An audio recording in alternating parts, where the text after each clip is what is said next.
पहला जो तजुर्बा था ये तो बड़ा तलख रहा। हलफ के साथ कम से कम बहुत सारे दूर दराज से, क्योंकि हम गिलगित में हैं तो हम होस्ट हैं, हम उनको वेलकम भी करते हैं और थोड़ा सा इलेक्शन का पोस्टमार्टम भी कर रहे थे। स्पीकर साहब ने मौका नहीं दिया। खैर ये सिलसिला है, चलेगा असम्बली के अंदर। कल इलेक्शन है स्पीकर डिप्टी स्पीकर का, तो अपोजिशन इत्तेहाद ने भी अपने नुमाइंदे हमने आज फाइनल किए। गुलाम अहमद साहब को हमने स्पीकर के लिए नामज़द किए, रहमत खालिद साहब को हमने डिप्टी स्पीकर के लिए नामज़द किए।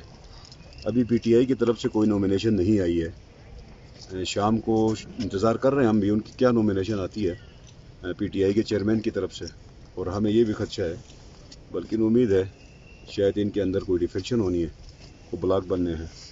तो उनका फ़ैसला होने तक हमारा फ़ैसला ये है कि पीटीआई के नॉमिनेशन के बाद भी देखेंगे कि पीटीआई के जो मेंबरान हैं वो उस नॉमिनेशन को तस्लीम करते हैं या नहीं करते। स्पीकर डिप्टी स्पीकर का और उसके बाद वज़ीर आला की नॉमिनेशन होनी है। ये ही कमज़ोरी है पीटीआई की, अभी तक किसी भी ओहदे के लिए कोई नॉमिनेशन सामने नहीं आ रही। यही इस वक्त गिलगित बल्तिस्तान के अंदर ये हिजान है, ये तज़ब्ज़ुब में है लोग। मेंबरान असम्बली को अभी तक ये नहीं पता कि किसके नाम फ़ाइनल होगा, किसको नॉमिनेट किया जाएगा। मुझे यकीन है कि ये इस बात पे खौफज़दा हैं कि कोई डिफेक्शन अंदर से होगी, और ज़्यादा चांस है, कभी इम्कान है कि पीटीआई के अंदर से डिफेक्शन हो। और अगर कोई डिफेक्शन होती है तो पीडीएम का ये फैसला है कि डिफेक्शन ग्रुप का साथ हम देंगे इंशाल्लाह। अपने उम्मीदवारों को हम सब शायद ना लड़ाएं और डिफेक्शन ग्रुप के साथ हम खड़े हों। और नॉमिनेशन के ऊपर देखेंगे कि पीटीआई का चेयरमैन कौन सी नॉमिनेशंस करता है, उस हिसाब से कल का दिन है, बड़ा अहम है। देखते हैं जो भी होगा, पार्लिमानी रवायत के हिसाब से निज़ाम को आगे लेके चलेंगे। लेकिन चूँकि हम अंडर प्रोटेस्ट आज हमने हलफ लिया, हम इस इलेक्शन के नताइज को तस्लीम नहीं करते। ये रिग्ड इलेक्शन है गिलगित बल्तिस्तान के अंदर, ये तारीखी बदतरीन धांधली का ये आउटकम है। और ये जो एक मौक़िफ़ लिया जाता है गिलगित बल्तिस्तान में हमेशा कि वफाक में जिसकी हुकूमत होती है उसी की गिलगित बल्तिस्तान में हुकूमत होती है, इसकी हमने बीमारी की जड़ पकड़ ली इस दफ़ा। अवाम इसमें मुलविस नहीं है, अवाम इसमें शामिल नहीं है कि वफाक को वोट नहीं देते। गिलगित बल्तिस्तान के अवाम ने तकरीबन 24 हल्कों में से 18 हल्कों में 16 हल्कों में पीटीआई को मुस्तरद किया। 16 हल्कों में जो कि 2/3 मेजॉरिटी बनता है, वहाँ से पीटीआई को मुस्तरद किया। जो 8 या 9 हल्कों में पीटीआई ने मैनेज किए, वो कुछ पावर सेंटर्स हैं गिलगित बल्तिस्तान में, गैर सरकारी पावर सेंटर्स। वो पावर सेंटर्स हमेशा हुकूमत के रहम करम पे होते हैं, उनका लिंक हुकूमत के साथ होता है। उनको सहूलतकार समझे। ये सहूलतकार हर जगह में हैं, गिलगित बल्तिस्तान के हर जगह में ये सहूलतकार हैं। इन्हीं सहूलतकारों के साथ डील होती है, इन्हीं सहूलतकारों के ज़रिए से वोट का मार्जिन को इधर से उधर लेके जाया जाता है। और जिस तरह हर हल्के में यही फार्मूला अपनाया गया है, तो मैं उन तमाम पावर सेंटर से गुजारिश करता हूँ कि आप बस करें। आप गिलगित बल्तिस्तान के हकूक़ के साथ, गिलगित बल्तिस्तान के अवाम के साथ खेलना छोड़ दें। ये जो सहूलतकारी है, ये इसको ख़त्म होना चाहिए। अवामी मैंडेट की चोरी नहीं होनी चाहिए, लोगों की जेन्युइन लीडरशिप आनी चाहिए। इधर जितने लोग आए हैं उनको नहीं पता कि हम जीते हुए। आप देखेंगे पूरी असम्बली को 5 साल टेन्योर या 2.5 साल की टेन्योर पूरा हो जाएगा, बहुत सारे लोगों को पता ही नहीं होगा कि मैं मेंबर भी हूँ, मैंने कोई काम भी करना है। तो आप गिलगित बल्तिस्तान के जो अवामी नुमाइंदे हैं उनको सेट बैक करके, उनको दबाव में रख के, उनको मतलब उनके मैंडेट को चोरी करके आप कठपुतलियों को जमा करते हैं, तो कठपुतलियों का नतीजा जो है वो फिर डिलीवर नहीं हो सकता है। सर मैंने यही डिमांड हमारी है कि एक कमीशन बनेगा। 5 हल्के या 6 हल्के हमने आइडेंटिफाई किए हैं, कल हम इंशाल्लाह बोलेंगे इस पे। इन हल्कों के ऊपर जब तक कमीशन नहीं बनेगा, जब तक इसकी सिक्योरिटी नहीं होगी, जब तक थैले नहीं खुलेंगे, जब तक हल्के नहीं खुलेंगे, हुकूमत चलने नहीं देंगे। हल्के खुलेंगे, कमीशन बनेगा, कमीशन अपना फैसला देगा, तो ही हम मैंडेट को तस्लीम करेंगे। जब तक कमीशन अपना फैसला नहीं देगा, तब तक इस मैंडेट को हमने तस्लीम नहीं करना। یہ تو مطلب گلگت بلتستان میں یہ ریگنگ جو ہوئی ہے نا، یہ تو اوپن ہے، اوپن سیکرٹ ہے، اس میں کسی کو بتانے کی ضرورت ہی نہیں ہے۔ 1382 پوسٹل بیلٹ ٹوٹل ہیں، آپ نے کاؤنٹ کیے ہیں 1706، تو 1706 باقی 400 پوسٹل بیلٹ کہاں سے آئے؟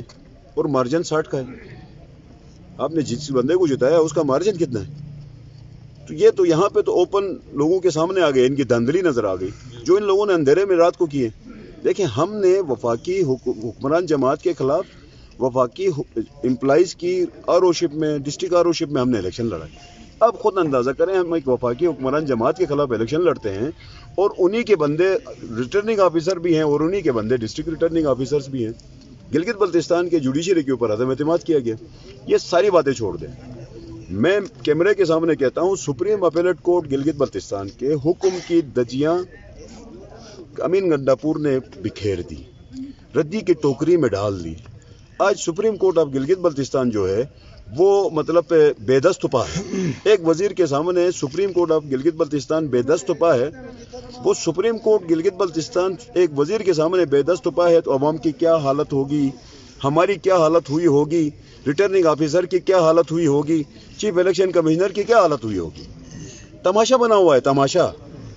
گلگت بلتستان کی عدالت عظمیٰ تماشا بنی ہوئی ہے، اس کے تقدس کا تحفظ کرنا ہے۔ سپریم اپیلیٹ کورٹ کے عدالت عظمیٰ کا تحفظ اس وقت سٹیک پہ لگا ہوا ہے۔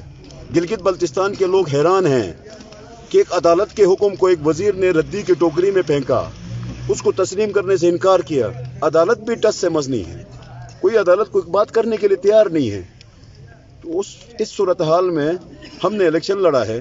میں پاکستان کی قوم سے میں مطالبہ کرتا ہوں، اب دیکھیں ہم کن حالات میں الیکشن لڑ رہے ہیں، کس صورتحال میں ہم الیکشن لڑ رہے ہیں۔ اس صورتحال میں ہمارے ساتھ کیا کچھ ہوا ہوگا جب ایک اعلیٰ عدلیہ عدالت کے ججز کو بے بس کیا گیا ہے، وہ اپنے حکم کی عمل درآمد کرانے سے قاصر ہیں، کسی کو نوٹس کرنے کی پوزیشن میں نہیں ہیں۔ 4 دن ہو گئے، مطلب اس نے 12 تاریخ کو حکم آیا تھا supreme court of Gilgit Baltistan کا، عدالت عظمیٰ کا۔ 13 تاریخ کو اس حکم کو پاؤں کے تلے روندا علی امین گنڈاپور نے، زلفی بخاری نے۔ نہ زلفی بخاری کو نوٹس ہوا ہے، نہ علی امین گنڈاپور کو ہوا ہے۔ اس کے علاوہ 22 تاریخ کو حلقہ نمبر 3 میں الیکشن تھا۔ 21 تاریخ کو دنیور میں جلسہ کر کے علی امین گنڈاپور نے کہا میں سپریم کورٹ کو نہیں مانتا۔ اس کا کہنے کا مطلب یہ تھا، اس کو ریڈیکیول کیا، اس کو تماشا بنایا عوام کے سامنے۔ آج علی امین گنڈاپور نے گلگت بلتستان کی عدالتوں کو تماشا بنایا ہے۔ میرا سوال ہے پوری دنیا سے، میرا سوال ہے گلگت بلتستان کی قوم سے، میرا سوال ہے معزز جج صاحبان سے، آپ کے عدالت کے تقدس کو پامال کیا گیا ہے، آپ کی عزت کو داؤ پہ لگایا گیا ہے۔ آپ اپنی تقدس کو مینٹین کرانے کے لیے علی امین گنڈاپور کے خلاف نوٹس لیں، اور جن حلقوں میں جا کے اس نے یہ کمپین کی ہے ان حلقوں کے ممبران کو فوری طور پہ ڈسکوالیفائی کیا جائے۔ ہم نے علی امین گنڈاپور کے بال دیکھے ہیں، آئینی ہاتھ نہیں دیکھا۔ ہم علی امین گنڈاپور کو آئینی ہی نہیں سمجھتے ہیں، آہینی بھی نہیں سمجھتے۔ علی امین گنڈاپور اپنا شوق پورا کرے، ہم بھی اس گلگت بلتستان میں وہ اپنا شوق پورا کرے۔ ہم ایک ڈیموکریٹک جماعت ہیں، ہم طاقت کا سرچشمہ عوام کو سمجھتے ہیں، ہم جمہوریت کو بہترین انتقام سمجھتے ہیں۔ ہم تو یہ عوام کے سامنے ایک بات رکھ رہے ہیں، عدالت عظمیٰ کا حکم رکھ رہے ہیں۔ علی امین گنڈاپور پہلے اس بات کا جواب دے کہ عدالت کے حکم کی جو تذلیل اس نے کی ہے اس سے یہ چھوٹا جرم ہے، گاڑی چلانا چھوٹا جرم ہے، عدالت کے حکم کی تذلیل کرنا بڑا جرم ہے۔ پہلے وہ اپنے جرم کا حساب دے تو پیپلز پارٹی سے